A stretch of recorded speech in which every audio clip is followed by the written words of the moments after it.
Well, let's stay with police matters because the Prime Minister today got the report. I don't think I've ever seen a decent report written in under a week, but there we are. That's what's on his desk. We don't know what's in it and we don't know what his reaction will be. But the Northern Territory Police Association, well, today they said they haven't even been consulted. Have a listen.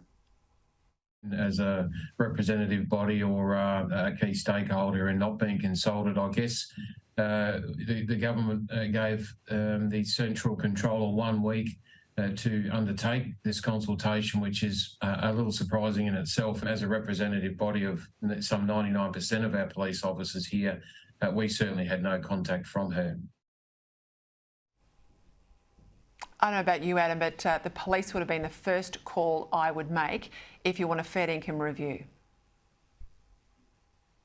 Absolutely, Peter. The Northern Territory Police, as we've seen repeatedly over the years, over the decades, are on the front line of the most complicated social and criminal situations that this country has witnessed. And for a lack of consultation involving the union representing officers who are putting their lives on the line every day to occur is just beyond comprehension. Australian Electoral Commission, Trudy, the annual disclosures have come out today. A lot of money, but almost as much as the two major parties. Labor, 124 million in donations, the Coalition, 117 million.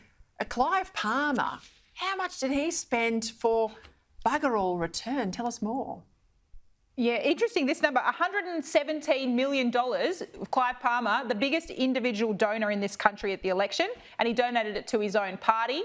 It didn't get a big return, as you say, but he's probably got enough cash to burn that he doesn't really worry about that sort of money. Billionaire Anthony Pratt, though, Peter, was the biggest donor to both major parties. We saw 1.5 million to Labor from him, a 1.7 to the Coalition. The numbers around the Teals quite interesting as well.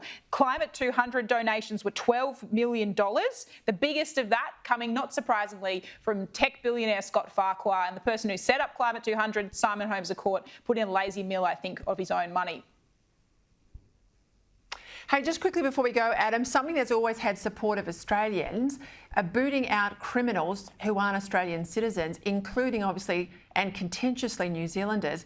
Well, that's now being changed. Anthony Albanese has rolled over and it would appear reverse the policy of the former government. That seems extraordinary. I mean, it was an issue that was addressed by the previous administration, and the decisions were very popular with Australians. There wasn't, I don't think, a word of any strong opposition to the notion. So for the PM to flip on this just defies any reasonable analysis. It seems to make perfect sense that these sentences should be served elsewhere if the crimes have been committed here. Why New Zealand should be an exception to this rule is very difficult to understand. Yeah, bikies, drug dealers, rapists, all set to say, because he couldn't say no to Jacinda Ardern, and she's long gone now.